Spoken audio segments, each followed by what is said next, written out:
Welcome to the Flag Bearer channel. This is Little Known Black History Facts. Please like, share, comment, and subscribe to the channel. What happened to the 40 acres? Part 2, the failed promise of reparations.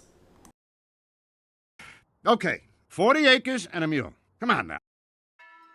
In Part 1, we discussed what led up to the 40 acres and a mule concept. The massacre at Ebenezer Creek, located not far from Savannah, Georgia.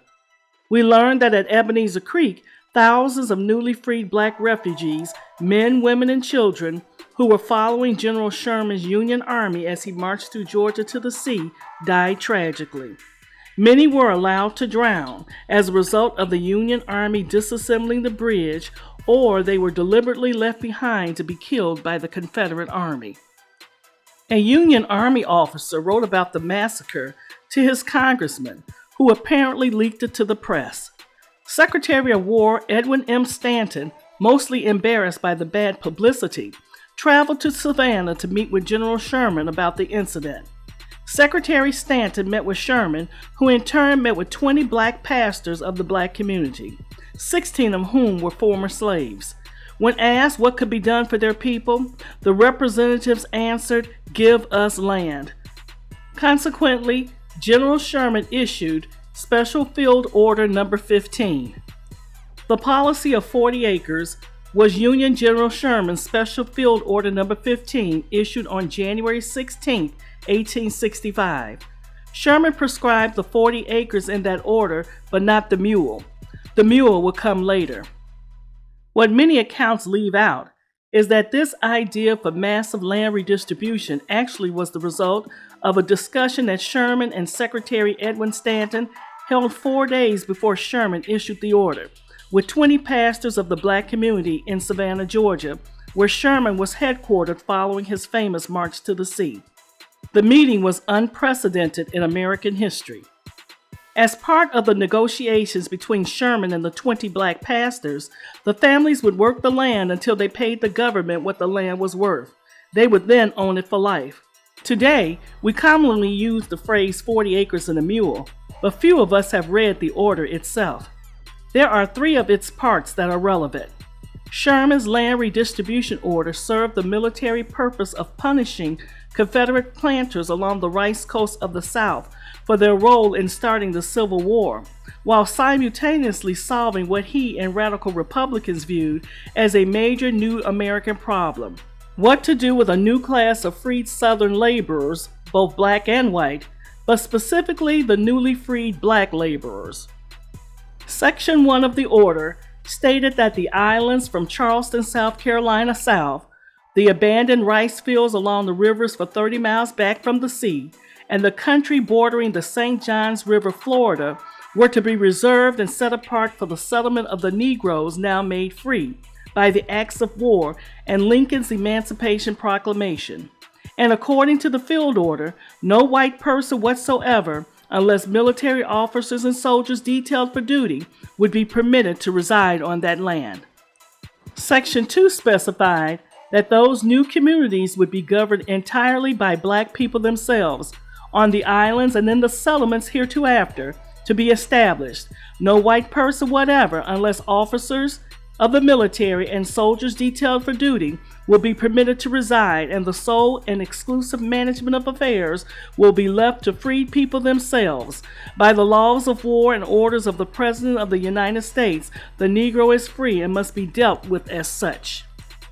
Finally, Section 3 specified that in the allocation of land, each family shall have a plot of no more than 40 acres of tillable ground, and when it borders on some water channel, with not more than 800 feet of waterfront, in the possession of which land the military authorities will afford them protection until such time that they can protect themselves or until Congress shall regulate their title.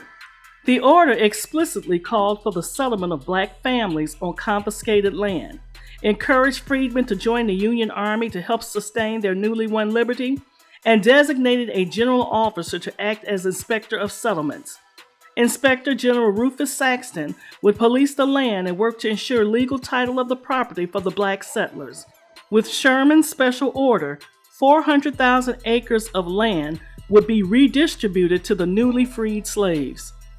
The chosen leader and spokesman of the black pastors was a Baptist minister named Garrison Frazier, age 67, who had been born in Granville, North Carolina, and was a slave until 1857, when he purchased freedom for himself and his wife for $1,000 in gold and silver.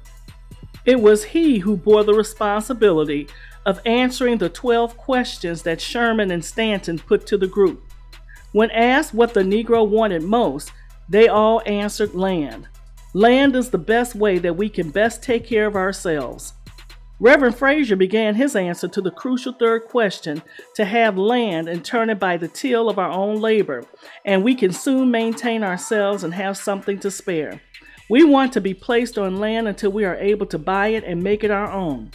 And when asked where the freed slaves would rather live, whether scattered among the whites or in colonies by themselves, without missing a beat, Frazier replied, "I would prefer to live by ourselves, for there is a prejudice against us in the South that it will take us years to get over." When polled individually around the table, all but one, Reverend James Lynch, the man who had moved south from Baltimore, said they agreed with Frazier. 4 days later, Sherman issued his special order after President Lincoln approved it. The response to the order was immediate. The transcript of the meeting was reprinted in the black publication, The Christian Recorder. The effect throughout the South was electric. The freedmen hastened to take advantage of the order. In the next few months, thousands of blacks traveled to the shores and began working the land. Baptist minister Ulysses L. Houston, one of the group that had met with Sherman, led 1,000 blacks to Skidaway Island, Georgia, where they established a self-governing community with Houston as the black governor. And by June of that year, 40,000 freedmen had settled on 400,000 acres of Sherman land. General Sherman later ordered that the Army could lend the new settlers mules that the Army no longer used. Hence the phrase 40 acres and a mule. The Army was able to parcel out some of the land to the former slaves, but for the most part, this dream was never realized. The government didn't keep its promise of 40 acres and a mule. What happened to this visionary program, which would have fundamentally altered the course of American race relations? Following President Abraham Lincoln's assassination on April 15, 1865, President Andrew Johnson, Lincoln's successor and a sympathizer with the South, overturned the order in the fall of 1865 and returned the land along the South Carolina, Georgia, and Florida coast to the planters who had originally owned it, to the very people who had declared war on the United States of America. Johnson ordered that the vast majority of confiscated land be returned to its former owners. This included most of the land that the freedmen had settled. Andrew Johnson was a segregationist who wanted to basically return the black freedmen to a position of subordination. However, Johnson was not the only politician who opposed this form of reparations for the newly freed black Americans. There were other proposals made after the war, but Congress declined to go forward with them. It was not just Johnson. There was an attitude among the Congress that the formerly enslaved blacks should simply be happy with being free. The federal government dispossessed tens of thousands of black landholders. In Georgia and South Carolina, some blacks fought back, driving away former owners with guns. Federal troops sometimes evicted blacks by force. And to add insult to injury, the former slave owners received reparations from the government as compensation for having to give up their slaves. In the end, only 2,000 blacks retained the land they had settled on. Without land of their own to work, the 3.9 million members of the formerly enslaved population struggled to control their own destiny after the Civil War ended. Many found themselves working white people's land as sharecroppers or tenant farmers, a system that was only slightly better than slavery, given the meager wages and exploitation associated with it.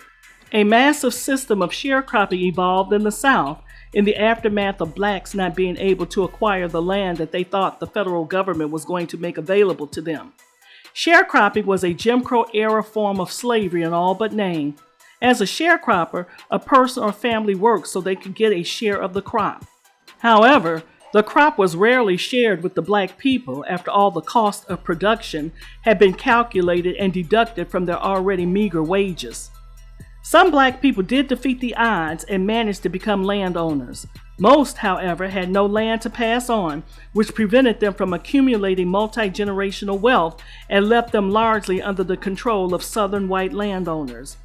The failed promise of 40 acres and a mule denied African Americans the ability to generate financial self-sufficiency, which was needed in order to resist as much as possible the Jim Crow policies of the local governments of the South. Other provisions existed for blacks to acquire land, but they were ineffective. Prices under the Southern Homestead Act of 1866 were too high for former slaves who had no capital. The development of black codes and the use of year-long contracts to bind labor also made acquiring land nearly impossible. The federal retreat from land redistribution was not only a disappointment that cultivated a sense of betrayal, it's looked upon as a missed opportunity for economic reform that might have allowed Southern blacks to consolidate and hold the political gains made during the early years of Reconstruction.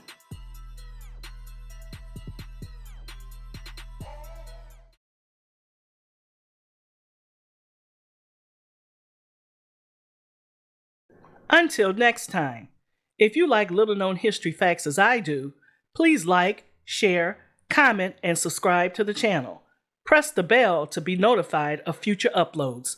Thank you for watching.